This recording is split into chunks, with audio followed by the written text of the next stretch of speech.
So, Mr. Ney, why don't you slide on up to the front row because we're going to get going. And I appreciate your colleagues doing their own thing on their time, but everyone else managed to get here on time. So if I could have the appearance for the state. Adam Ney, Your Honor. And on behalf of the media interveners. Your Honor, Tom Clyde and Leslie Gaither. Welcome, both of you. Mr. Clyde, will you be doing the primary speaking for the media interveners? I'm happy to have it spread out wherever, but if I have questions for your side, should I just pose them and you guys will flip a coin? I welcome just posing them and we'll flip a coin, but I anticipate I'll be doing the bulk of the argument. Great. Mr. Ney just breathed a sigh of relief. Mr. Wade, who will be answering questions if I've got any for the district attorney's office? So, Judge, here for the state is myself, Nathan Wade. Donald Wakeford is here as well as Adam Ney and Will Wooten. Madam District Attorney will be making an appearance as well, Judge, but for the bulk of the argument, we anticipate that it will be Donald Wakeford. Great. All right. Well, welcome all of you. So we're here to discuss whether the final report that the special purpose grand jury that was created, if you will, by Chief Judge Brasher's order from January 24th of last year, and that was impaneled in May of last year, whether their final report should be made public in part, in whole, or if it should remain where it is, which right now is solely in the district attorney's custody.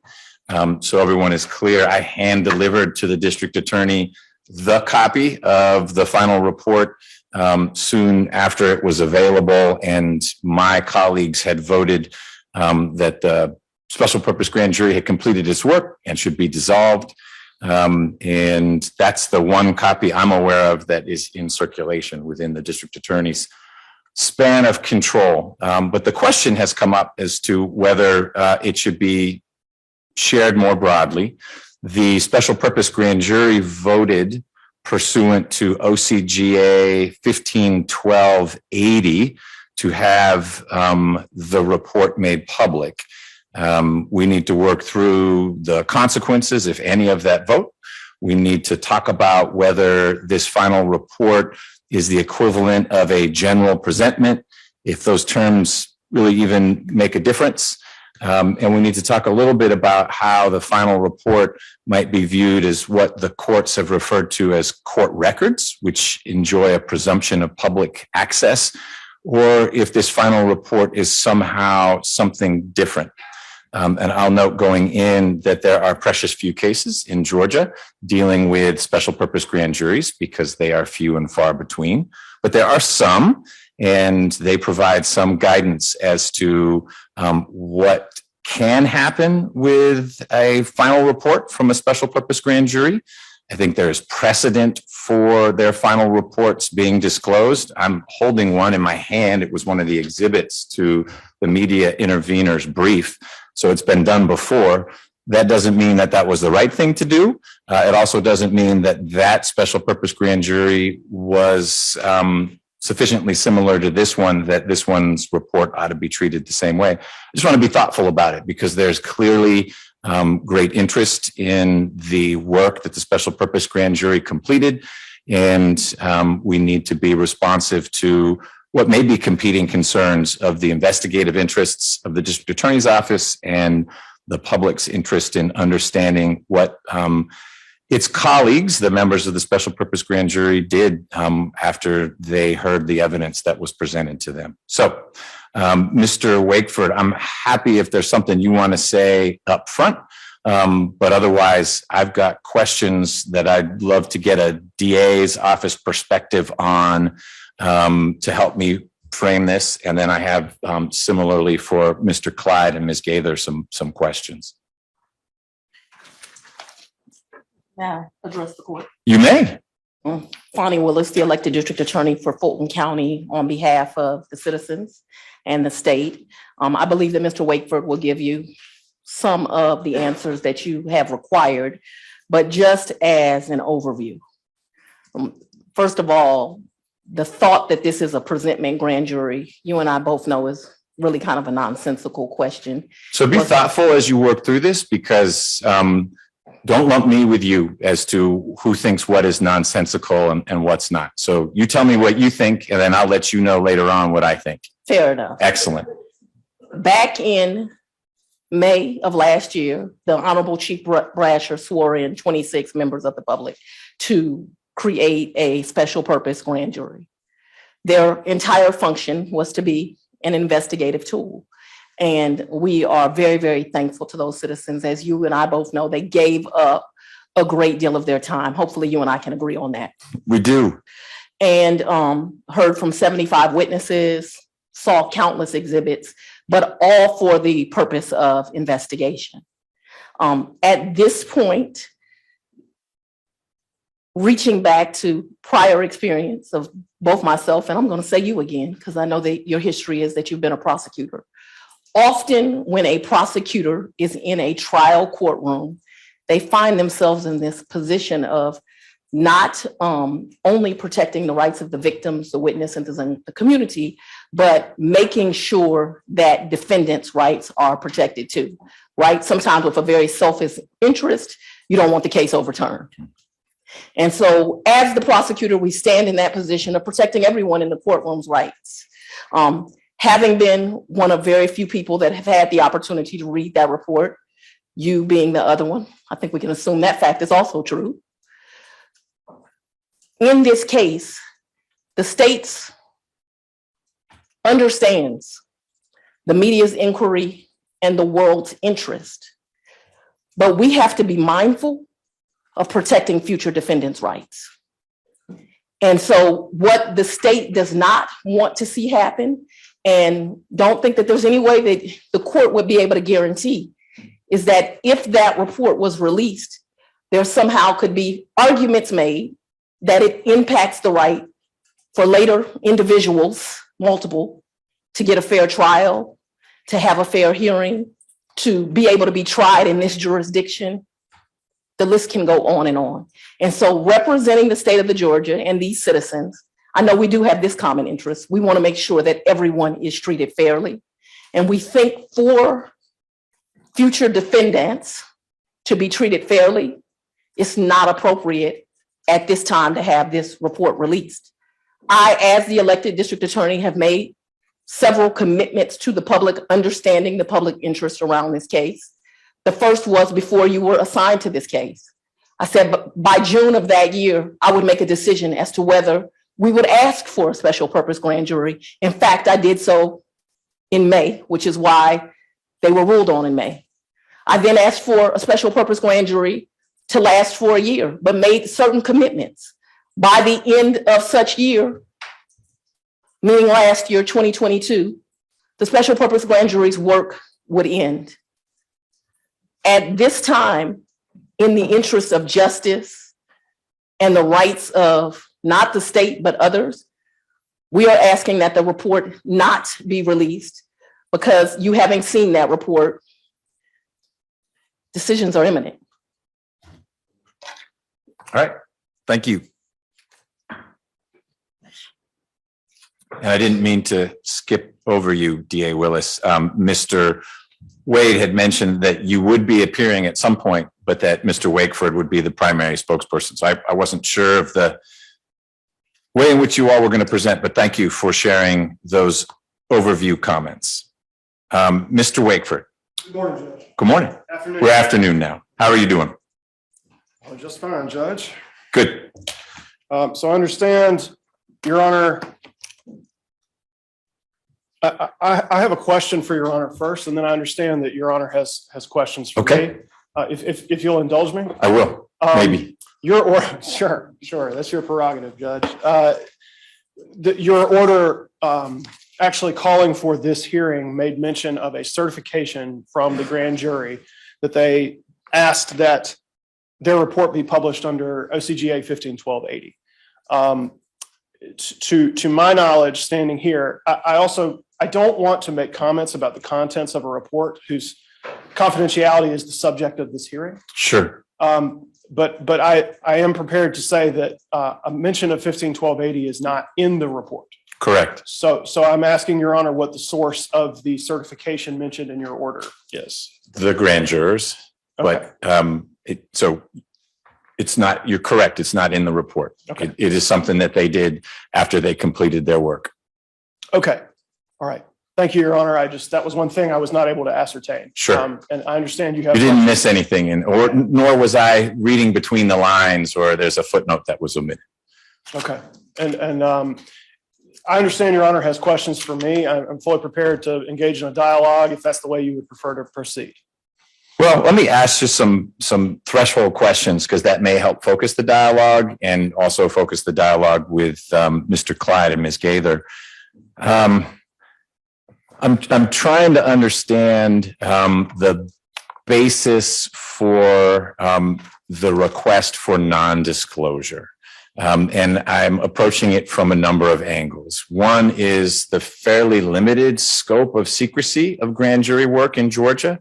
And with that, I'm in particular influenced by the Olson case, where the Supreme Court made plain that their view of the statutory framework for grand juries is that really only deliberations are secret. Now, secret isn't the only touchstone here, but that's what's in the oath, is that deliberations are kept secret. You, had you been present for anything that happened in front of the grand jury, are not bound by any statute or oath to maintain secrecy about anything that happened. None of the witnesses who appeared are bound by any oath. Their oath is simply to provide truthful testimony, not to then not disclose their testimony to the media, their uncle, or anything like that. And grand jurors are bound by their oath only not to discuss deliberations. So unless we, and I believe it's a stretch, unless we somehow stretch to say their final report is their deliberations, then I think we're already outside the statutory realm of what's secret. That doesn't mean something should be disclosed just because it's not secret as part of the grand jury. But going into this, my thinking was everything with the grand jury is secret and there'd have to be an exception. And in Georgia, it seems like it's almost the reverse. It's very different from federal grand jury. And I know I asked you to share some thoughts about how we're going to work with the special purpose grand jurors going forward. And there are lessons to be drawn from federal practice, but not driving our decisions. So talk me through just first this question of secrecy and why, if that's one of the arguments, you think that, well, it doesn't matter what you want to do, Judge, it's secret statutorily, the final report. Okay. And then we'll evolve to, well, is it a court record or not? Or this notion that in some eyes may be nonsensical, that a final report is equivalent to a presentment of the special purpose grand jury. Okay. Yes, Your Honor. And let me say also, if there are questions, I would ask, Your Honor, if there are questions at the end of the hearing today, that I feel that I can request us to provide a written response or more research on, I would simply ask for the opportunity to do that. Sure. So in other words, that the report is not, a decision is not rendered and the report is not released at 12:59 p.m. on today or something. That's not how it will happen. Okay. There'll be notice in case there are decisions that want to be made after you understand what the decision is. Understand. I also will, sorry for all the prefaces, but I have to be a little bit circumspect because I have to talk about this report while attempting not to divulge the contents of the report. I intend to do the same. So none of my questions will be, well, what about page 6? Okay. If there's even a page 6. Okay. If the pages are numbered. So that's not, I promise you, I won't be trying to drag you into, oh, but wait, this part here. Well, tell me what parts you think ought to be redacted. That assumes that I've already decided that some part ought to be made public, and I haven't. So we can keep it at the very high level of, and this is not it. If this were the report, why is it secret? So I'm glad to hear that, Your Honor. I just didn't want to try your patience if I keep talking about what the report could be rather than what the report is. But I'm glad you understand the position that we're in. Well, and I think it helps because Mr. Clyde and Ms. Gaither necessarily are having to approach it that way. Right. They don't know what color paper it was printed on. Is it double spaced or what's in it? And I think by you and me having exchanges at that level as well will make it easier for the different perspectives to share their views. Right. Okay, so then the question of secrecy, Your Honor, I would say that the special purpose grand jury's report in these circumstances, well, actually in all circumstances, special purpose grand juries are special. We have learned that over the course of the past year. As Your Honor referred to at the outset of this hearing, there is precious little litigation on this topic. And exactly They are special. I'm sorry, I'm going to pause you from time to time just because if I don't write my question down, I need to ask it. There are only 2 statutes about special purpose grand juries. And one of them says, use all the other statutes about grand juries unless they somehow conflict. I don't know how they conflict because there's so little in 101, 102.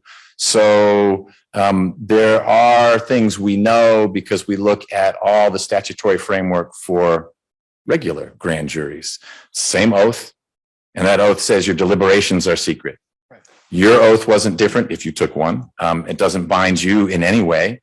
The witnesses take the same oath, and they're not bound in any way by any sense of secrecy. So yes, special purpose grand juries are different. They last longer. They investigate in a different way. They cannot hand down a bill of indictment or anything like that. But in lots of ways, they're grand juries. And so I think that needs to guide our discussion. And a regular grand jury per Olson, this is the pretty narrow parameters of what's secret, their deliberations. You can't be in there for them. Grand jurors can't discuss their deliberations. But when they're done, here's our indictment, our presentment, whatever it may be. And so I'm analogizing, perhaps mistakenly, and you can help me work through that. When we slide over here, it's a special purpose grand jury. Those grand jurors ought not to talk about their deliberations, but when they're done, what pops out of the toaster instead of an indictment is a final report. Right. I don't see how that's secret based on the statutory framework in which we're working. Again, not dispositive, but you may be able to convince me it is secret because this case or that case, and I know you don't have that case because you would have sent it to me long before, but I'm interested in your analysis. Thank you, Judge. I guess let's start up here then. And then the first point to be made is that special purpose grand juries can be impaneled at the explicit request of the district attorney, the prosecutor, which is in fact what happened in this case. It was impaneled with the request that they investigate certain matters and also be empowered to provide charging recommendations, if any, to the district attorney, who would then not be bound by those recommendations, but could be advised by them moving forward. Right. The special purpose grand jury whose report is Exhibit C of the media interveners filing, which was DeKalb, presided over by Judge Scott. Do you know? I don't, which is why I'm asking. Was that special purpose grand jury convened at the request of Robert James, who would be Ms. Willis's counterpart at that time in DeKalb County? I actually do not know the answer to that question. Okay. That would be an interesting question to answer. But I will endeavor to find out. Okay, me too. But in this case specifically, I think the specialness of special purpose grand juries in some ways points to how individual they are. So in that case, that's a fine example. The ambit of the authority for the special purpose grand jury in that case was to look into a civil investigation. That is not what this case is about. This case, as we have litigated constantly, and as Your Honor has had purpose to look into constantly, has been a criminal investigation at the request of the district attorney. And the report. I'm going to pause you for a sec. Page 6, pursuant to the relevant statutes on September 7th, 2011, the district attorney, so Robert James, requested that a special purpose grand jury be impaneled. DeKalb, Stone Mountain Judicial Circuit voted to approve, entered an order, and thus was created that special purpose grand jury. So structurally, it's the same or similar. DA James said, I need a special purpose grand jury to investigate something. And as a result of their investigation, there was a report and it was published. Yes, Your Honor. What I'm saying is that in this case, it was requested by the district attorney for the sole purpose of conducting an investigation into possible criminal activity. And that the report, therefore, could consist of several different types of information. There could be a summary of what the grand jury came to find out in the course of its investigation. There could be a list of statutes that the grand jury thinks might have been violated by someone. There could be a list of individuals with accompanying activities that the grand jury believes could have broken the law. It could even get more detailed than that. And so the actual content of the report, I think, gives us some guidance here as to how secret to perceive, or how much respect to provide the secrecy of this report.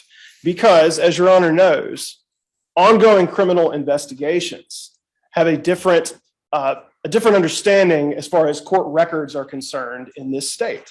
And in fact, records that are part of an ongoing criminal investigation are not subject to public scrutiny.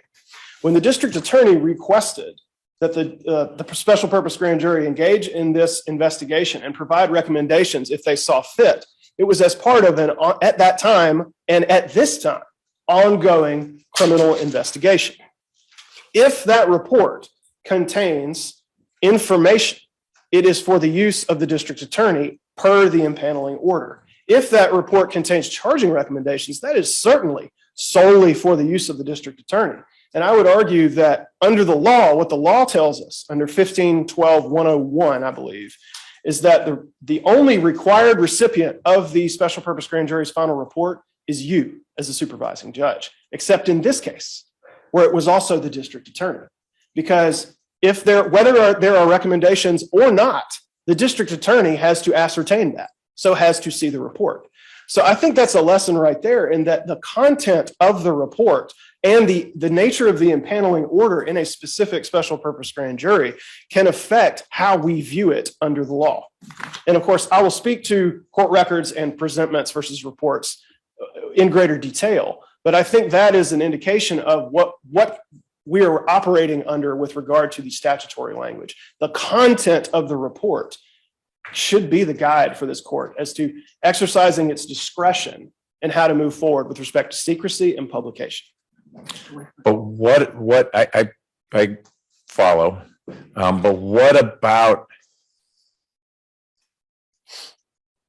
the process makes it secret? I'm trying to understand. We need to be guided by the statutes. They're not there for optional consideration, and the deliberations are secret.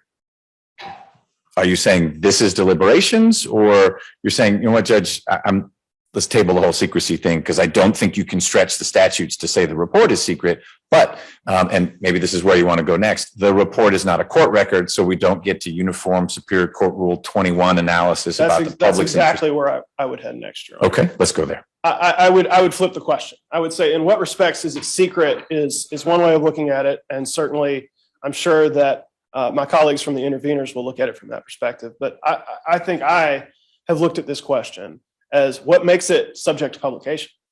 And there's nothing in 1512-100, 10, or 101 that indicates that there is any contemplation of publication, any special contemplation of publication. And I know where your Honor's going, because 1512-102 says that Part 1 of the grand jury code sections applies unless otherwise indicated. But 1512-80, which is with regards to publication, applies only to general presentments. And again, the content of a special purpose grand jury report can contain elements of both a general and a special presentment, making it a third kind of thing, a special purpose grand jury report. It's an isolated instance under the law. Well, I think we may be able to dispose of one term so we don't get too confused. My understanding is that this concept of special presentment has gone away, that basically indictments and special presentments, one and the same. We don't do special presentments anymore. A grand jury can indict someone if they're presented first, if it's not a special purpose grand jury. But in reviewing case law that you've provided and that I received from the media interveners, I got the sense that we really don't even use that term special presentment anymore. You're welcome to. I don't know that. I think it's just going to cloud things a little bit. I think in one corner, you've got charging documents, which this body had no authority to present. And we have a history. There is at least one Supreme Court case dealing with a rogue special purpose grand jury that said, not only do we think you should do this, DA, we've indicted him for you. Thank you, but that's a step you can't take. That's the district attorney's decision to make. And then ultimately a regular grand jury hearing the evidence, deciding whether there ought to be a true bill. That was a Court of Appeals decision. Court of Appeals. Either way, it was out of Gwinnett County. That is not what we're dealing with here. So I don't know that we get into special presentment. Why is the final report so distinct that it ought not to be treated as a general presentment, and 151280 ought to be so narrowly read that it's only a general presentment, whatever the heck a general presentment is? That's sort of the problem right there, Your Honor, is that, first of all, special presentments, just to put that to bed, I think the distinction is not only that they are charging, but that they make specific allegations of wrongdoing under the law. So there is a possibility that the report can contain what is essentially a special presentment within it, because they were empowered to do precisely that. So I'm coming back to this theme again. The content of the report should guide the analysis. Okay. So the special purpose grand jury was authorized to return a report that was, in all but name, took the form of a special presentment. That's something they had been authorized to do. They were also authorized, it just says report. They could have come back and just provided a summary of what they heard every day, or they could have provided a 2-page summary of what overall they thought that the picture painted for them was. That they're authorized to do any number of these things. And the report can take any of those forms. So a special purpose grand jury report, as we'll see, can take the form of something akin to a special presentment or to a general presentment, or have elements of either.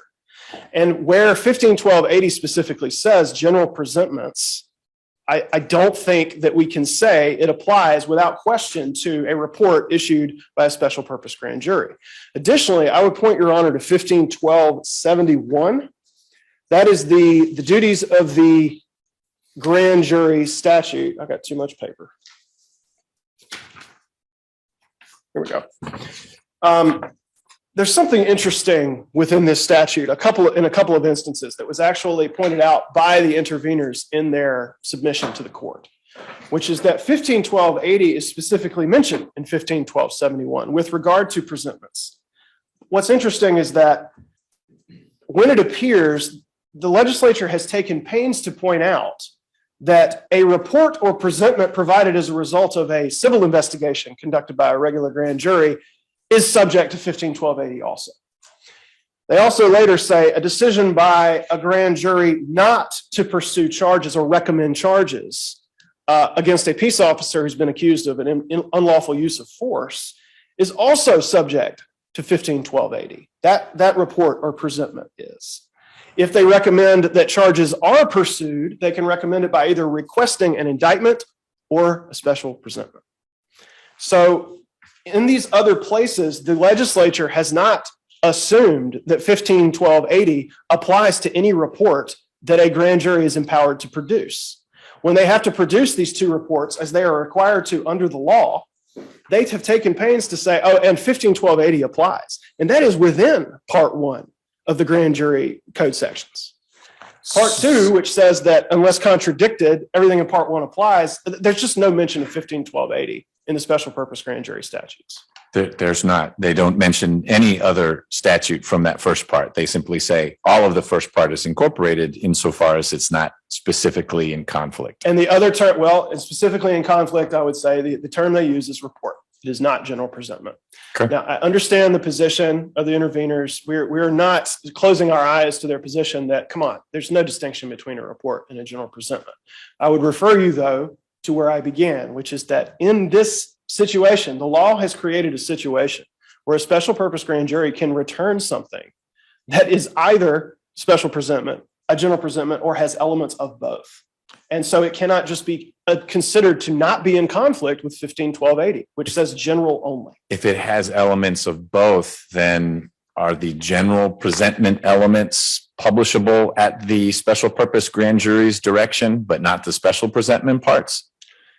Because I want to move away from labels. They called it a report. They could have written on their general presentment.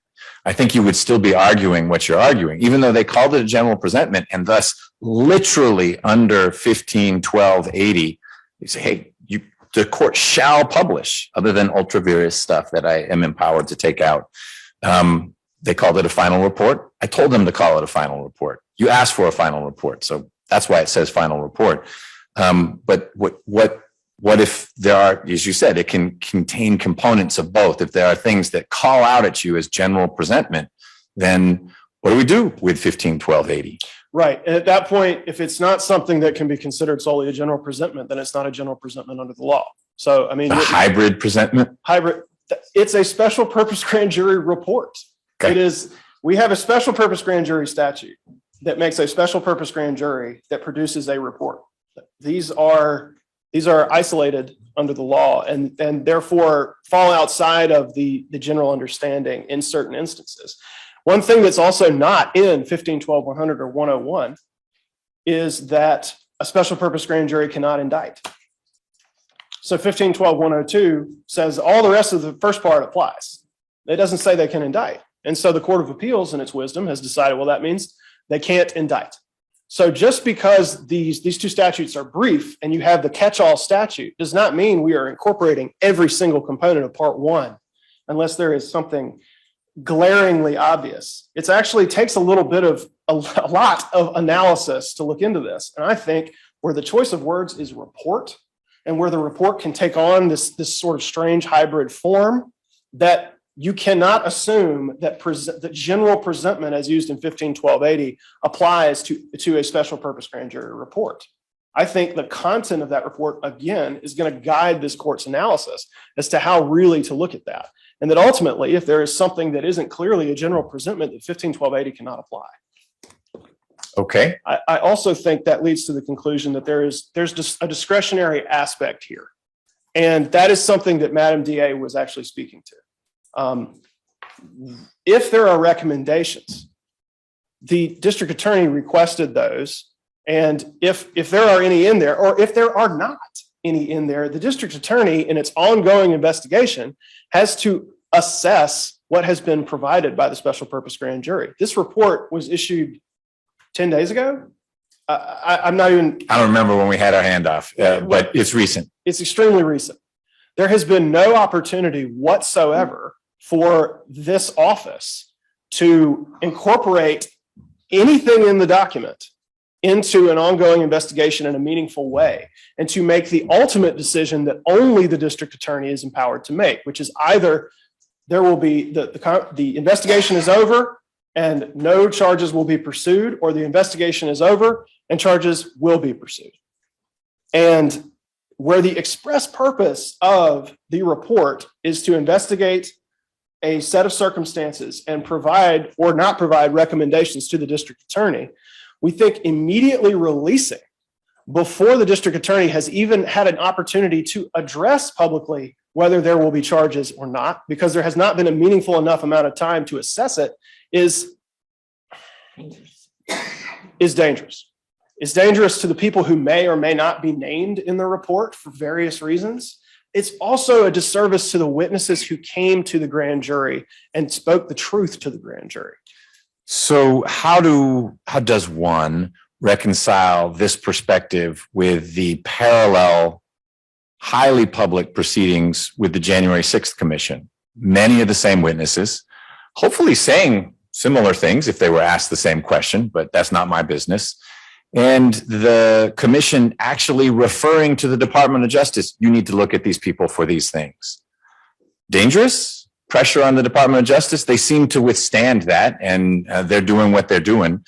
Maybe they'll bring charges, maybe they won't. Those were recommendations. I think, again, they're called referrals, but clearly Congress, one branch, doesn't tell the executive, DOJ, the other branch, another branch, what to do. But there was nothing clandestine, secret, tucked into a report that the public didn't get to see about that process. And that's different. That was not a special purpose grand jury. But that is another situation that has been ongoing that I think I need to assess and reconcile with how it's happening here. Our legislature didn't choose to have hearings like that. And so the way the district attorney explored it was through the one means she had, a special purpose grand jury. Parts of it, secret. Some of it, maybe not. But this danger and impact, balance it against the fact that the January 6th Commission seemed to do what it did, and DOJ didn't have to shut down after those referrals came. Well, first of all, they were looking at issues in a different light than the special purpose grand jury was asked to look at them. Obviously, Congress addresses the entire nation. Special purpose grand jury is focusing on Georgia and possible criminal activity within the state of Georgia, or that touches upon the state of Georgia. Additionally, Congress doesn't have to contend with 15, 12, 100, 101, and 102. And I'm not being funny. I mean, like we are traveling under the law here. So Congress, if there's danger created because they are not bound similarly by concerns of grand jury secrecy or traditional secrecy here, I'll put it this way. Congress was going to conduct this investigation because Congress can conduct investigations. That's something it is empowered to do. It was not conducting an investigation at the request of the Department of Justice to provide it recommendations, which would inform its ongoing investigation. That's what happened here. Okay. So But I guess the point I'm making through that observation is well, it's two. One, I don't know that you've pointed to any law that says the final report must not be disclosed. Reasons for it, policy reasons, but it may not, must not. I don't think that's what statute or case law says. And so I think it's going to be a balancing, and I don't mean the balancing of Rule 21. We may get there. I'm not saying that's where we are. But I see nothing that says thou shalt not disclose. And so some of the very powerful policy arguments that I've been hearing from you and from the district attorney, well, you need to be thoughtful about lots of stakeholders. You and I both heard the district attorney whisper dangerous, and then you said dangerous. And I was merely observing that a parallel process occurred in Washington, D.C., and the world kept spinning and referrals were made, and DOJ processed that, and they're going to do what they're doing. And clearly they didn't feel like, well, we better do something right now, because very publicly the January 6th Commission referred certain charges against certain people. If an argument you're making, the district attorney's office is making, no matter who the person is, but that your office is making is, look, it may be post-indictment. It makes all the sense in the world to disclose the report. But before then, you're hamstringing an investigation, maybe putting inordinate pressure on someone. I get these things, but that doesn't seem to have caused the wheels to fall off the DOJ bus. Well, we don't know, Your Honor. We don't know because the DOJ operates in such complete secrecy, and their grand jury proceedings are subject to much more powerfully secretive requirements. So frankly, we don't quite know the answer to that question. Additionally, Congress's proceedings happened in public. They were nationally televised. They had witnesses come and testify to the entire nation. And then, so when they made recommendations, it was based on information that they were publicly releasing, sometimes live and in living color. Understood, So but if Fred Jones was testifying up there and Fred Jones came down here, I mean, that's the only point I'm making, is that some of this, well, we don't know what happened in the grand jury insofar as there's overlap. I mean, maybe people do, and things, but we don't need to get into that. You've shared with me your perspective on how, I understand it, how January 6th Commission was different, and the fact that they very publicly referred certain charges against certain people to the Department of Justice is sufficiently different that you don't think that there should be a parallel drawn with the concerns here. I would also add, Your Honor, that while by the necessity of the laws governing serving subpoenas in different states, some of the witnesses have been made public, but the public does not know who the witnesses were for the special purpose grand jury. That wasn't my point. I agree. That's not my point at all. I wasn't about to provide a lit. We heard 75. We heard a number, but not names. I was merely observing that the public actually does know a fair number, and some of those names overlapped with the very public presentations to, or refusal to share thoughts and ideas and testimony with the January 6th Commission. We can move past that. Talk to me about court record and Rule 21. Why is this not you may have already answered it because you were analogizing it, I think, aptly to it's an investigative report. And if a detective wrote a final report saying, I recommend this person be prosecuted for this homicide, that is not something that the public has traditionally enjoyed right of access unless and until it's part of discovery or it's introduced as an exhibit at trial. I think that is exactly how to conceptualize of the report at this time, Your Honor. I also want to highlight a point that you sort of alluded to a couple of minutes ago, which is that the time for this conversation really should be after the district attorney, like what to do with the report, what is the nature of the public or secret nature of the report should come after the district attorney has had an opportunity to state, I am not pursuing charges or I am pursuing charges, or even I have sought charges and here is the indictment that has been true billed. At that point, the relative stance, the status of everyone involved will be much clearer, and we will have a much better roadmap for how to handle secrecy or publication. So I actually think that this entire conversation would be better handled after that decision is made, which the district attorney began by stating that when she has made assurances as to timeframe, she has held up or exceeded those assurances. But I also want to point to another thing. The statute regarding court records is very specific in that ongoing criminal investigations are not subject to public scrutiny. There is no presumption of public access to those. This, we think, commonsensically falls in with those. When you say the statute, you're not referring to Rule 21? I mean, Rule 21. Okay.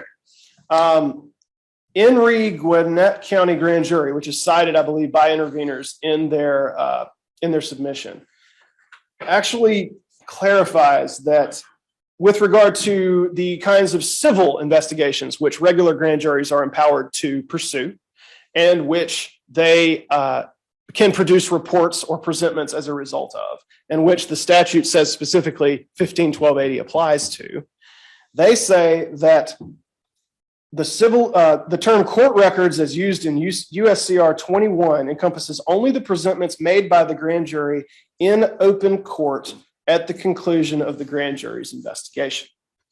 There's a longstanding requirement for which documents must be presented in open court, including special presentments and indictments. Here, the report under 15-1271 had to be presented in open court and actually already had been. That is not a requirement under 15-12-100 or 101. Their only requirement for the final report is that it go to you as the supervising judge. And then in this case, go to the district attorney as the recipient of either a recommendation for charges or no recommendation for charges. So there is no open court requirement for special purpose grand jury reports. It's just not there. And the Gwinnett County case points to the fact that the presentments, it's not just that they're presentments, it's that they're made in open court that makes them a court record. You couple that with the presumption that documents attached to an ongoing and criminal investigation are not subject to a presumption of public scrutiny or access. And I think it's clear that the report in this case is not a court record as contemplated by Rule 21. I think it's another indication that discretion and the wise choice at this time cannot be that it's released at this time. And everything about the nature of this report indicates that it is premature to make the report public at this time. That I think is the strongest stance I will take before Your Honor today. Okay. Let me throw a little bit of a wrinkle at you. What would prevent a special purpose grand juror from reaching out to the media saying, I'll tell you what's in the report? Other than me telling them, but what would be the basis for me telling them that? Because it's not deliberation. So we can step back from presentments and Rule 21 and all these things. It's not deliberations. Maybe it's investigative. It is investigative. Maybe it's disclosable. Maybe it's not. Maybe it's disclosable after the investigation is done. That's the reasonable rule you're proposing.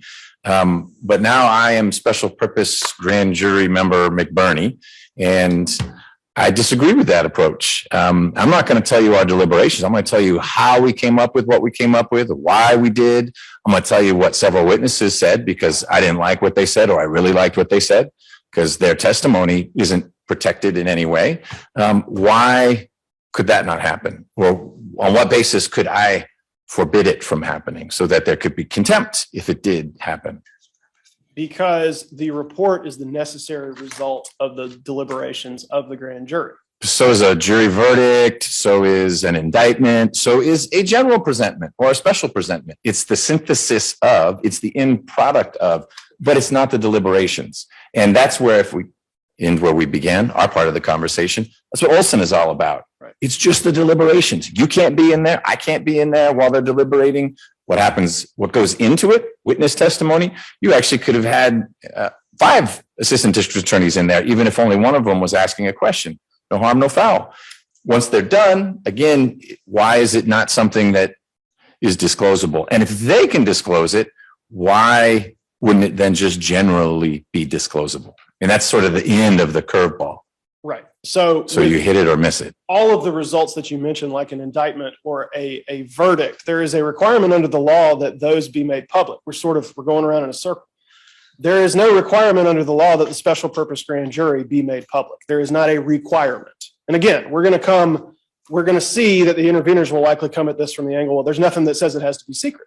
Well, we're saying there's nothing that requires it to be public. It's its own document. And Your Honor could forbid them from speaking about its contents because right now it hasn't been published in open court. It's not in the possession of anyone in the state of Georgia or in the United States of America other than briefly Your Honor and the district attorney who is engaging in an ongoing criminal investigation. And so it hasn't been publicized. It hasn't been released. There's nothing that indicates a requirement that it be released. And the only result of a grand juror talking about it would be to shed light on deliberations and also in the bargain, interfere with the ongoing criminal investigation, which their report was meant to be a part of. So what odds do you give an appeal of an order that I would enter forbidding them from talking about the contents of the final report? It gets appealed, restraint of speech, First Amendment violation, and special purpose grand juror X just sends the Supreme Court or Court of Appeals Olson. How's that going to play out? Because I appreciate that I could do things to help maintain the investigation and not get it prematurely derailed by things that it ought not to have to deal with until the time is right. And that's a decision that the district attorney and her team would make as to when the time is right. That's an important interest to uphold. You got my full support of that interest. But I don't know.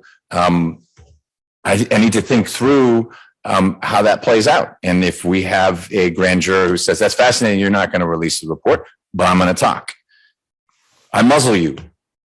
I suspect there'd be an appeal. I'm not interested in entering an order that we know is DOA, dead on appeal. So Your Honor, respectfully, one thing I refuse to do is ever handicap odds of what the Court of Appeals will or will not do. We do that all the time. But and we're always wrong. Well, that's exactly right, Your Honor. But what I'm saying is that the district, can I actually confer with the district attorney? For Sure, 1 second? please. And you're almost done. Okay. Future defendants. Do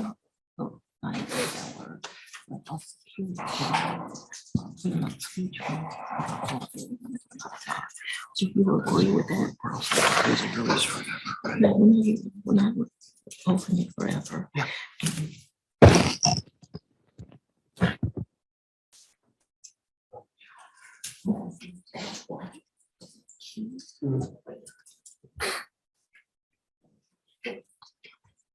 So there's 2 things I wanted to highlight, and I appreciate you letting me confer with Madam District Attorney. Not a problem. The first is that our position should not be understood to be a blanket opposition to release of the report forever and until the end of time. I have not heard that once. Okay. I have heard a, I think, reasoned approach of not now, and here's why. likely later, and here's why. I haven't heard forever bottled it up.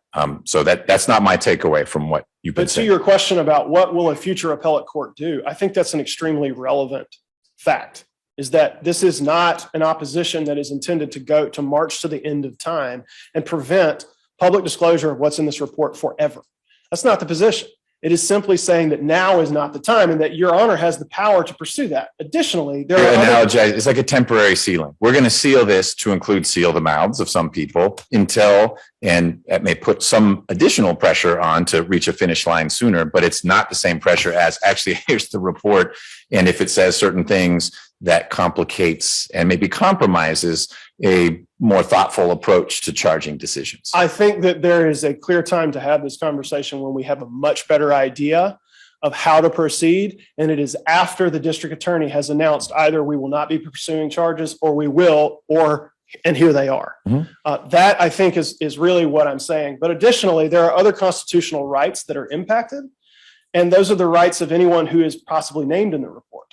So I'm going to ask the media interveners about that, but I guess we can end with that. So let's say that your special purpose grand juror X says, you know what, Oscar the Grouch should be indicted. I mean, we talked about it, and my gosh, Oscar the Grouch should be indicted for treason, if that's a state crime, for inciting a riot based on what happened here in Georgia. What's Oscar the Grouch? Who's he suing? What constitutional rights is he going to be invoking to say, wait a minute, I can't believe someone said that. And of course, the someone isn't the district attorney. It's not you. It's either in the report because it's published, or it's coming from someone who is not bound by any oath of secrecy to not talk about witness testimony or the final decision of the special purpose grand jury. Because the DA brought this up as well, and I get it in part, but I'm crystallize it for me. So what does Oscar the Grouch do? He hires a lawyer, and that lawyer has a conference, a press conference to say we're outraged and we'll prove our innocence, even though we don't have to prove anything because we're innocent until proven guilty. Well, we know that the cases exist, which Your Honor actually referred to in your order, where there were discussions of public officials seeking expungement of statements made by grand juries that were different in color than a special presentment or an indictment.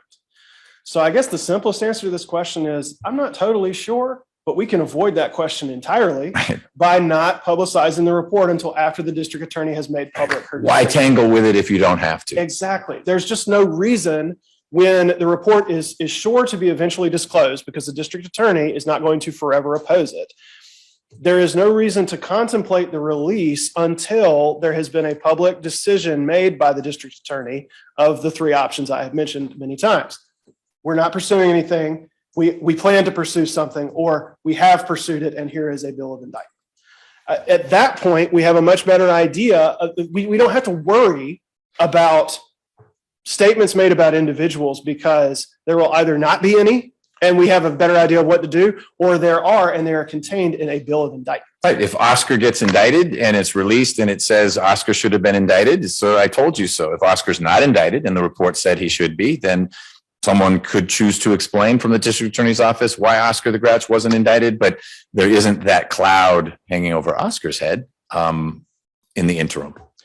That's precisely right. Not sure that it necessarily invokes constitutional rights, but I get the policy concern. And it also marches in lockstep with the concerns about an ongoing criminal investigation. It sidesteps all of those problems. It also solves the issue of, is this a general or is it a special, or is it's sort of everything becomes clearer at a later date.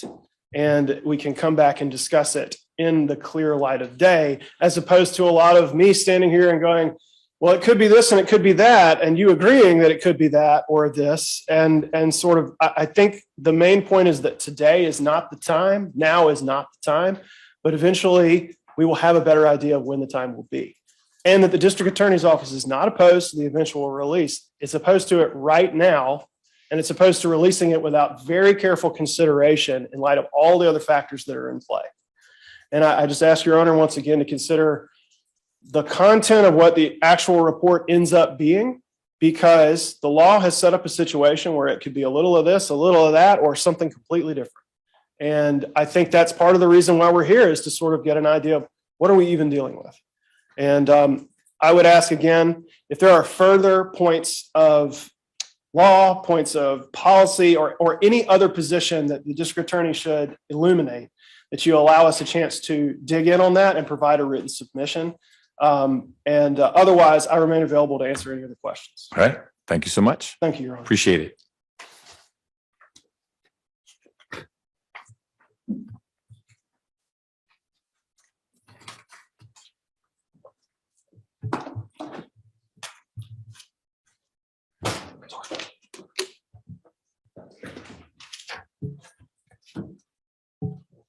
So, Mr. Clyde, your clients are going to get the report eventually. Can we go home?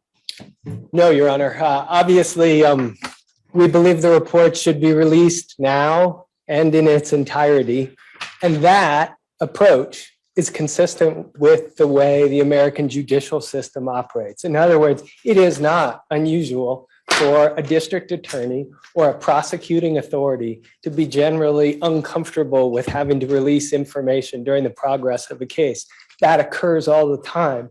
But the judicial system, time and time again, has said when matters are brought to the court system, we are going to require them to be made public, because the faith of the public in the court system is much improved by operating in a public way.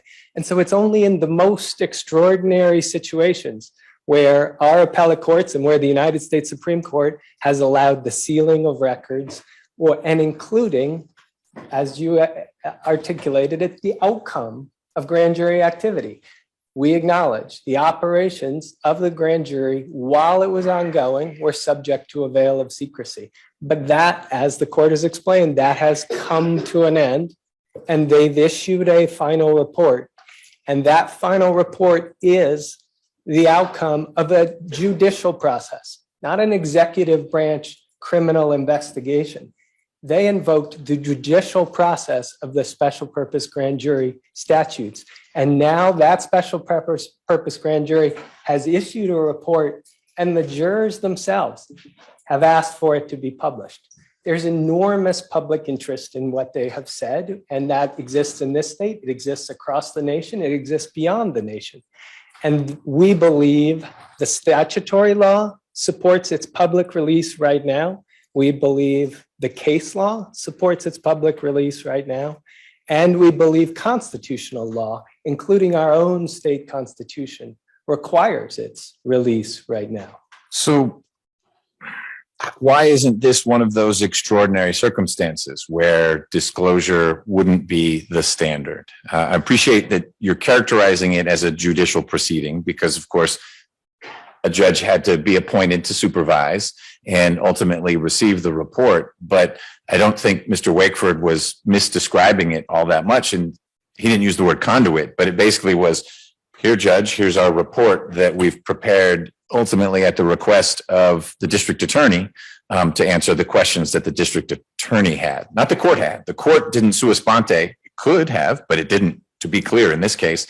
We want to know more about what went on with the general election in 2020. That was something that the district attorney asked for, had to pull some levers to do that, judicial levers.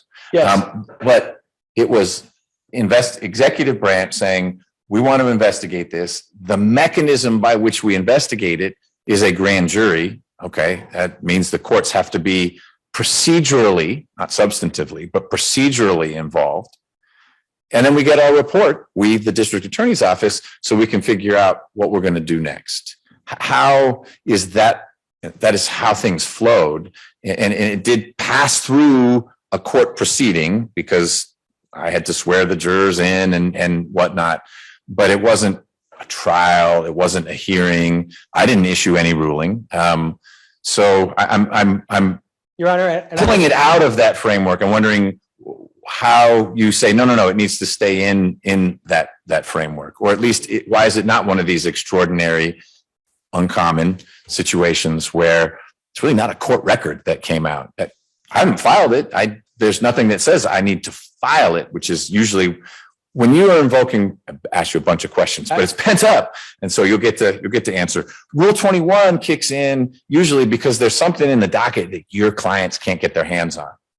There's nothing in the docket. There's not going to be anything in the docket, I guess, unless I decided that something needs to be published, and it'll probably be published by putting it in the docket. There's no requirement that it go in the docket. So there isn't even a court filing that we're talking about. Okay. I'm done. I see that as That's a three, fire hose. I asked three questions and I'm going to answer them in order. Number one, I understand your analogy that this is a conduit situation, and I'm going to speak to that. Okay. And then I'm going to speak to why there's really no circumstances. There's none of the extraordinary circumstances that would justify sealing, and why, in the end, this is a Rule 21 document. And so let me start first with, this is a judicial process. And I understand Your Honor's point that it was requested by the grand jury, but it's actually an extraordinary judicial process. In other words, it is, that request is made to this court, and this court's, this, not just Judge Robert McBurney's courtroom, but the Superior Court of Fulton County's power is invoked. Grand jurors are required to come to this courthouse. Those, and that can't happen until a majority of the Superior Court judges agree that this is a worthy thing to undertake. So it's actually an extraordinary exercise of judicial power. And so I don't think it can be characterized as just we helped out the executive branch. It is fully invoking the judicial branch's power and requiring jurors to come and devote their time and their energy to carry out a purpose for this court system. And that is the kind of environment where the case law says, that's judicial. So the next question you've asked is, all right, well, isn't this one of those extraordinary circumstances? And respectfully, I don't think the state has made any showing of any substance that this is there's one of those extraordinary circumstances. And let me explain that. I respect the district attorney's statement about the protection of other people. And that is an admirable statement for any district attorney to make. But other people, particularly the other people that were involved in this grand jury, are represented by their own counsel. This hearing took place, was widely publicized. Their counsel aren't here. The risk of prejudice to them is actually much less than it is with many, many documents that are disclosed during the judicial process. Indictments get entered, as the court is very aware. Indictment get entered by the state or by the federal government with a great deal of detail, sometimes press conferences that drive defense counsel crazy. But there's never been any suggestion, and there couldn't be, that process should be closed. Hearings take place about the exclusion of evidence or the exclusion of witnesses. All those hearings take place publicly. The documents related to them have to be disclosed as court records. Those are much closer in time to a trial. So there's a much greater risk involved in those documents. Here, if we're talking about risk to potential defendants facing a trial years into the future, that this document doesn't rise to the level of the routine kind of documents that are disclosed publicly during the judicial process. So I don't think there's a compelling case for protecting other people's rights. The court asked about, well, who does somebody sue? The court's exactly right. They can't sue anybody. Long ago, the United States Supreme Court in 1976 in Paul versus Davis said, no, government institutions are going to make statements that have negative impact on people's reputation. That alone will not ever create a cause of action.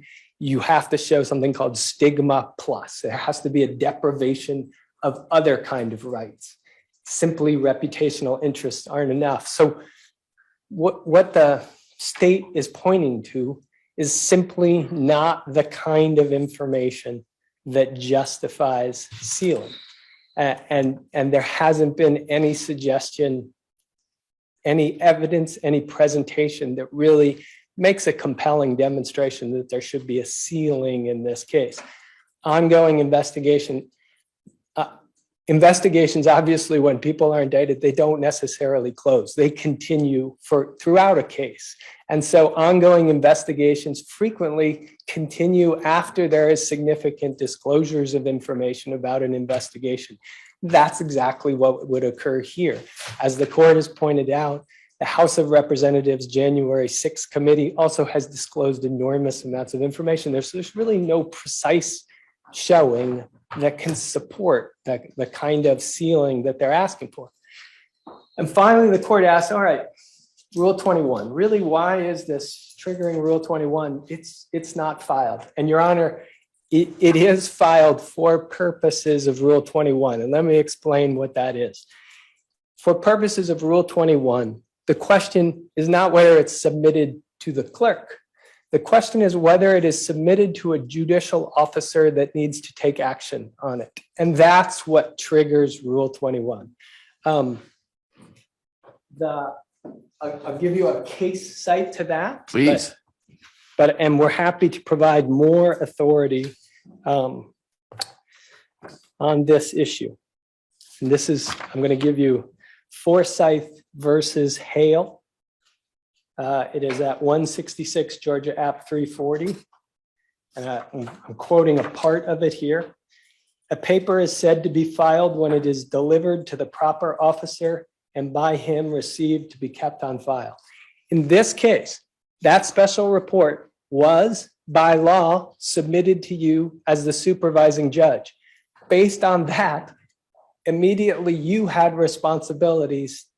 You had to provide it to other judges and everybody to reach a decision about whether this grand jury could be dissolved. There were decisions that had to be made. The power of this court was invoked. The just decisions by you as the supervising judge had to be made. And so overall, it falls exactly within the category of Rule 21. Now, I acknowledge that there is a secrecy with respect that the Gwinnett County grand jury decision recognized there's a line that the records that the grand jury looked at during its ongoing process are not accessible as court records because historically they haven't been. But then the Gwinnett County, the Supreme Court or the Court of Appeals in the Gwinnett County decision, the Supreme Court in the Gwinnett County decision emphasized in that case, that general presentment had to be made public because it was the outcome of their process. And so it was subject to Rule 21, and essentially the same process would apply here. And was that grand jury a special purpose grand jury or a regular grand jury? Because regular grand juries can do general presentments as well. They're empowered to investigate the clerk's office, and they could, not going to indict the clerk, but they could say, hey, we noticed that they use too much paper in their copy machines and we should be more environmentally conscious. Exactly. So the case you're referring to, there are lots of Gwinnett cases, so I'm not necessarily seizing upon the same one. Was that a special purpose grand jury in which the Supreme Court said that, I know they used the term general presentment, and we'll talk a little bit about report versus presentment, but setting that aside, they were saying that special purpose grand jury's general presentment must be made public because it is effectively a filing. Correct. And it was a general presentment from a grand jury and in a civil context. And I'm talking about the 2008 In Re Gwinnett County grand jury case. Okay. Justice Benham held that that document was subject to Rule 21. And we would submit the same thing the same conclusion would be reached with respect to the final report. Your Honor has, and I understand the questions relating to 15-1280, and we're eager to address that. But one of the things that I want to emphasize, and I think from the court's questions, you fully understand this, but those are two independent bases for the disclosure of the report. No, they are. And I pressed Mr. Wakeford on them because it's sort of mounting pressure, if you will. The grand jury itself said you need to publish it. And if one travels to 151280 actually is a shall. There are not a lot of statutes that say the court shall. That's the court shall. And I learned what that means. If it applies, if 80 applies. But I appreciate that that is a separate basis. If I were to find that the final report is effectively a Rule 21 filing, then Rule 21 and all the case law that you and Ms. Gaither cited that talk about the competing interests, and it really is extraordinary and exceptional not to disclose something that would fall under or within Rule 21's ambit. So that would be a separate and compelling reason if I were to find that the final report is a Rule 21 filing. Exactly, Your Honor. And if I may add one item to your desk is today we're also going to provide the court with another example of a special report that was published. This is this is a copy. I'm going to provide a copy to you in just a moment. It involves the Gwinnett County Grand Jury, and it is from 2009. It was them looking at land transactions. And Judge Clark at the end where I put that map, You may. where I put the blue tab, is where Judge Clark has ordered this special purpose grand jury report to be published in the legal organ. So it is an example, and I would say that just as in a sense, I would think that the two special purpose grand jury reports that are before the court are in a sense examples of the two ends of the spectrum. Obviously, in the DeKalb special purpose grand jury, they recommended prosecutions of named individuals. And that was disclosed and published by Judge Adams in the DeKalb situation. In the Gwinnett situation, this is a grand jury that found a great deal of discomfort and criticized various aspects of the land purchasing decisions made by Gwinnett, but generally is not recommending prosecutions, is moving in the other direction.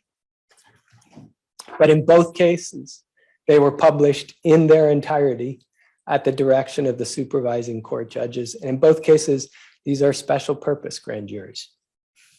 So these would be then examples that it is possible to do it. And I assume if it had been legally challenged and a higher court had said the trial judge was in error to do that, then Mr. Wakeford would have shown me those opinions. So those aren't out there. But what about his argument that if, I know you don't know the content of the final report, for lots of good reasons. But what about the argument that the content should drive the decision-making process? So, Your Honor, I'm going to address. Or did I interrupt you before you got all but the? you raised another issue that I'd like to just cover, and then I will directly answer that question. Okay. With respect to the DeKalb special purpose grand jury, and the court may already be aware of this. Yeah, full disclosure, I was a brand new judge, and all of a sudden, Mark Scott, defendant, was in front of me. There was a whole lawsuit that came out of DeKalb about not handing over that report to the rest of the bench, and so I'm a little familiar with how that was. Nothing about publication. It was news. I understand. I wasn't interested in whether it was made public. I was interested in getting Judge Scott out of my courtroom. And the only thing I wanted to point out is Burrell Ellis is ultimately prosecuted for perjury in the aftermath of that special purpose grand jury based on his testimony that was presented at that special purpose grand jury. He's prosecuted. He is the verdict. He's convicted at trial, and he ultimately on appeal, parts of his conviction are affirmed, parts of it are reversed. But there's nowhere in that opinion, and that opinion does recount the history of the special purpose grand jury, that it is any way critical of the release of the report, nor did Burrell Ellis and his counsel ever make any argument that the release of the report somehow put him in an impossible position at his trial. It's That it obviously, as the court has pointed out, there hasn't been a decision directly on point with the issues that we're taking on today. But it is an example of somebody who was prosecuted in the aftermath of the release of a report, and it never rose to the level of an issue worthy of appeal. Then, Your Honor, I'm going to address, I apologize, I'm having trouble remembering the. It's all right. It was the question, Mr. Wakeford was making the argument that we could, when I was exploring report, special presentment, general presentment, that really depends on the content of the document. And the more it is like a special presentment, the more it is something that is an investigative tool for the district attorney, as opposed to a general report on here's the things we learned and saw and whatnot. That would militate towards not disclosing now, because it's much more like a detective's homicide report. That's not a court filing. That doesn't get filed with the court, but that's someone thinking long and hard about, should the district attorney bring charges against someone for killing someone? And Your Honor, in terms of suggesting to the court that it has discretion to make independent judgments about what should be public and what shouldn't be public, I do not believe that that discretion exists in anything other than the law of Rule 21 and the law of essentially expungement of ultra vires activity. In other words, what do we believe the case law supports? We believe that the court is within its rights to read the report. If this grand jury, and occasionally that happens, if this grand jury has gotten outside the ambit of its mandate and made statements that have nothing to do with what its actual role was, that is appropriate for expungement. We aren't arguing, we aren't disputing that. We only note that by implication suggests everything within the scope of their mandate is supposed to be made public. The second part is, does the court have authority to seal under Rule 21? Absolutely, it does. But it has to meet the Rule 21 standards. And there's the argument that has generally come from the state today is it is uncomfortable, this report being released until we've made these decisions. And I don't fault the expression of discomfort or I fully understand it. I think it is a reasonable concern to raise, but if I find that we're within the realm of Rule 21, it's just not one that weighs real heavily in the scale, as I understand the analysis that higher courts have performed. So one doesn't ignore it, but it's a lighter weight than the public's interest and the general presumption that court filings are to be made public. And Your Honor, I guess we would say it's not just a lighter presumption, it doesn't meet the standard. In other words, the discomfort of the prosecuting authority in disclosing court records isn't enough to make them sealed. It has to be significant, identifiable evidence that's going to cause a problem. And Your Honor, I don't think that submission has been made. I have a question about that standard. In your brief, page 18, you use the phrase clear and convincing proof. And clear and convincing evidence, that is a standard out there, which is different from a preponderance. It's much more than that. It's not well defined.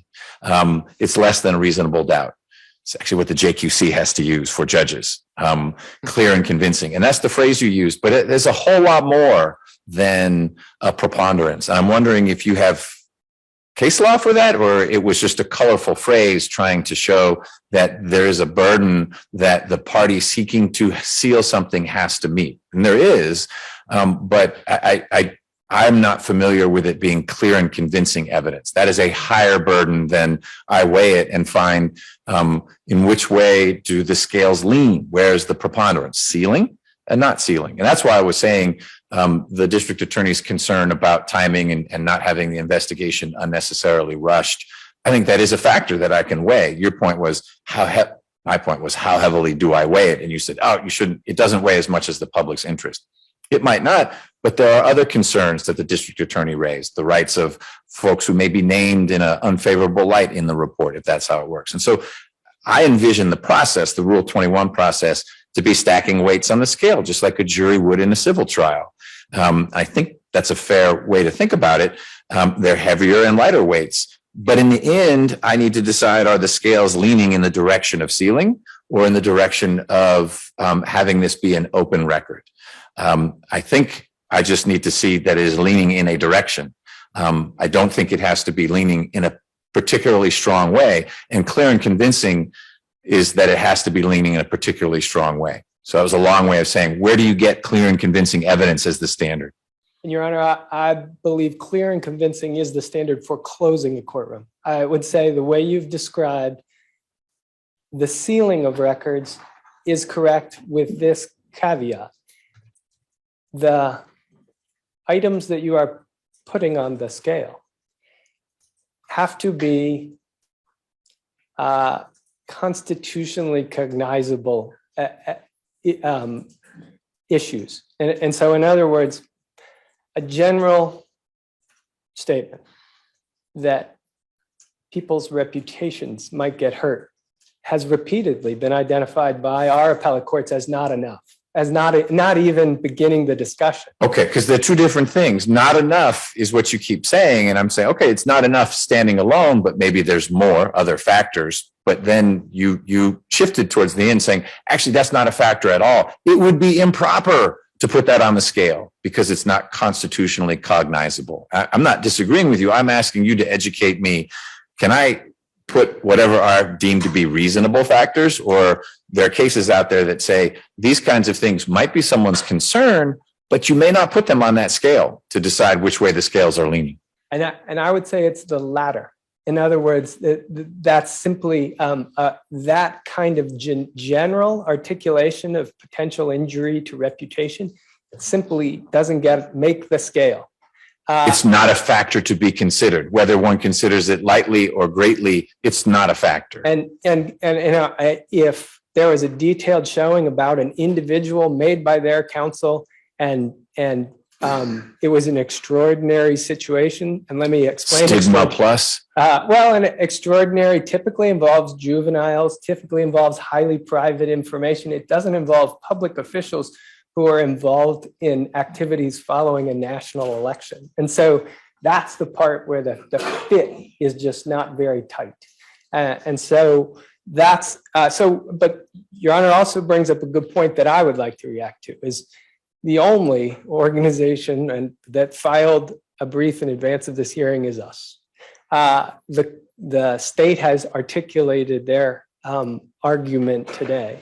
We will plan to respond to that argument with more detail. So the court has some of the case law that has rejected sort of generic concerns about reputation as a basis for sealing. Because I do think that is well established. And so what we would submit is when it comes to that weighing process, and Rule 21 itself requires that it significantly outweigh the presumption of openness, that when it comes to that weighing process, that the weights that you can put on the closure side are really not compelling in the situation that's before us here.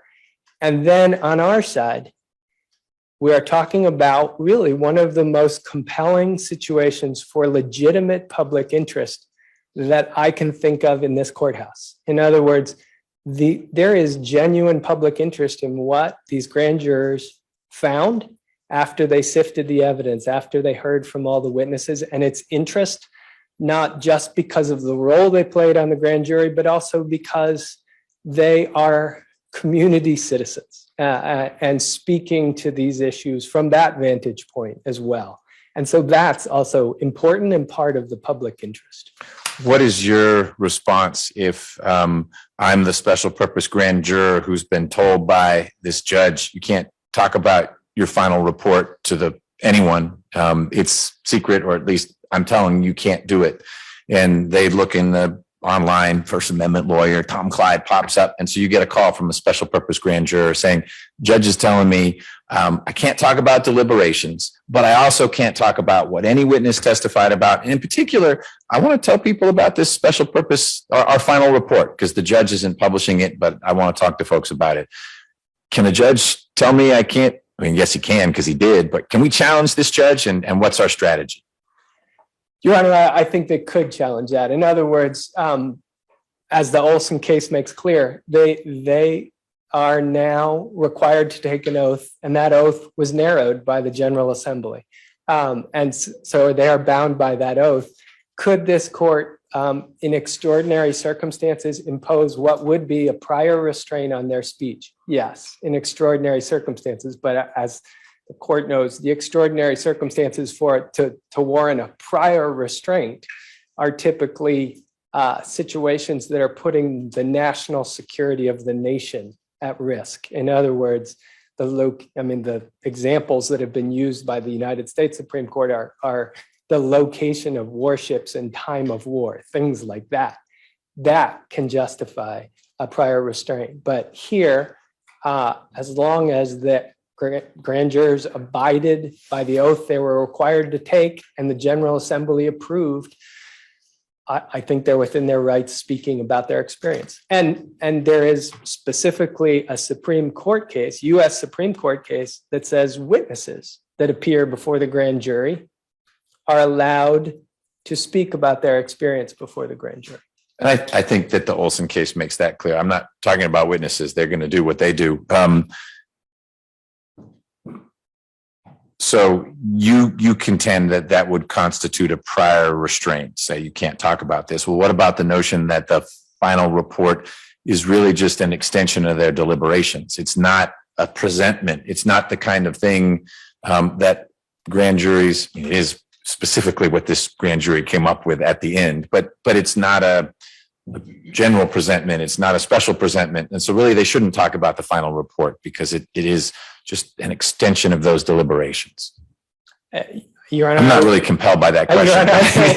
It's a step too far. In other words, as the court has indicated, the outcome of grand jury process, the outcome of those deliberations is a public document, and historically. And so that process of the deliberations end and an outcome gets rendered to the court system is a significant and important step in the process. But I don't think you could seal the final report as being a part of their deliberations. And candidly, I think the statement by the special purpose grand jurors that they wanted their report published speaks to that. I don't think they see it as an exposure of their deliberations. They see it as this is the judgment, and I haven't read it, but they see it as this is the judgment, or the judgment that we've reached. And that's what the court system historically said, that document becomes public. Your Honor, unless you have other questions, well, I will not take any further of your time, but what we would propose is that just as Judge Adams did in DeKalb, that you order that the report be filed with the clerk's office, and I think the expression he used was spread among the minutes of the court, and that it be published pursuant to 15-12-80. All right. Ms. Gaither, anything you want to add? Did he cover it? No, Your Honor, he did a pretty good job. All right. Mr. Wakeford, I've seen the Post-it notes flying in your direction. So why don't you come on up here and let me hear any brief rebuttal you may have. Brief, right, Your Honor? Well, that's what the lawyers always say. And 30 minutes later, we're still hearing it. No, I'm interested in what you've got to say in response. And in particular, touch upon, I'm not familiar with the Forsyth case, 166 Georgia Appeals 340. I'll read it and I'll look for other cases like it. But I was intrigued by this notion that there's case law out there that one could use to characterize the final report as a filing, certainly not in the clerk's possession right now, and it won't be anytime soon, but Because it came into the court's possession, then it's a filing, and we are within the realm of Rule 21 and not someplace you'd rather be. Right, Your Honor. And I think opposing counsel or counsel for the interveners used an interesting phrase just a moment ago. We progressed away from filing in open court to just maybe sort of filing to rendered to the court system, which is now, we are so far from the language that is contained in the case they cited, the Henry Gwinnett County jury, that we are no longer talking about a presentment made by the grand jury in open court, which is what the language that the court chose, the Supreme Court chose in that case. Additionally, they cite to a portion of the language of that case in their brief at page 11, a block quote from the Supreme Court's language where they talk about Rule 21. And it's at the top of page 11. They say, Rule 21 embodies the right of access to court records which the public and press in Georgia have traditionally enjoyed. And as opposing counsel also pointed out, there's no law on point as to what to do here because there's absolutely nothing traditional about a special purpose grand jury. Right. No, that's not the strong argument for disclosure, is that this report falls into that category of traditional act. There's nothing traditional about this report or this process. So I get that. That doesn't mean, however, that it falls outside of Rule 21. It's not a simple one, which is why we're having to have this hearing. If this were an indictment, that's a simple one, and we don't have this discussion. Right. And it may be that there is the name of a critical witness that the state is seeking to redact from the indictment until it's appropriate to unseal that piece because people haven't been arrested yet or something. That happens all the time. That's not this. This is different. Well, I would say that the question of whether Rule 21 is applied in this specific way, going to Your Honor's point, that may be something that requires additional argument from the district attorney's office, because I really think that demonstrates ably that we are not within the realm of court Rule 21, and that we are much, if we are, this is a document that is much more akin to a piece of an ongoing criminal investigation. But you've heard me a lot on that. I also want to point out that we've got to take what guidance we have, and 1512-101 refers to a final report, not a general presentment. In other places where reports are mentioned, like 1512-71, they say report or presentment. That is not the choice that was made in 1512-101. Additionally, there's no open court requirement there. There is only that it goes to the supervising judge, and as we said, in this case, to the district attorney. That seems to indicate something to me that is significant, but mainly that we are not in the realm of a general presentment, and certainly my comments about the content guiding the analysis remain. But let's go all the way to saying, okay, fine, it is a general presentment. Even then, 1512-80 just says that the court shall order publication, but it also empowers the grand jury to direct the manner. And there's no indication from Your Honor that the manner was prescribed by the grand jury, indicating to me that since, once again, the district attorney is not opposing the eternal repression of the report, that Your Honor has discretion about the manner of publication. Which here would be timing, as opposed to, Precisely. No one's fussing about, is it put on the website or is it in the docket? It's really all about the clock. When does it go to whatever place that would be? Precisely, Your Honor. There could be conversations about specific portions, depending again on what the content of the report is. But really, going back to where we began, this is about time. Yes, Your Honor. That is exactly correct. And since the grand jury's preference has been afforded great weight, as it should be, and I'll take this opportunity to say, the district attorney's office, as I'm sure Your Honor is, are enormously grateful to these citizens for the really above and beyond contribution of their time, energy, and efforts to this process. We want to act with respect to their wishes, but we also have to act as stewards of an ongoing criminal investigation, of which they were a vital part. And so with regard to the timing aspect, we think that since they did not speak to manner, Your Honor has a discretion there if this is a general presentment. And so no matter which route we take to get where we end up is It's a question of timing, and now is just not the time. The time will come, and the district attorney is committed to that idea. It's just not immediate. Got it. Thank you, Your Honor. Thank you. Well, I want to thank both sides for being prepared and having these thoughtful presentations. This is not simple. I think the fact that we had to discuss this for 90 minutes shows that it is somewhat extraordinary, Mr. Clyde. Partly what's extraordinary is what's at issue here, the alleged interference with the presidential election. But it's also extraordinary in the plain meaning of that word, is that it's not ordinary to have special purpose grand juries doing things. That doesn't mean, however, that there hasn't been a course of conduct developed over time as to what happens with special purpose grand jury reports or presentments. It also doesn't mean that I can't figure out a way to assess the final report through the lens of grand jury secrecy and the statutory scheme for grand juries, as well as viewing it through the lens of Rule 21 to decide if it falls within the reach and scope of Rule 21. And that's what I'll need to do.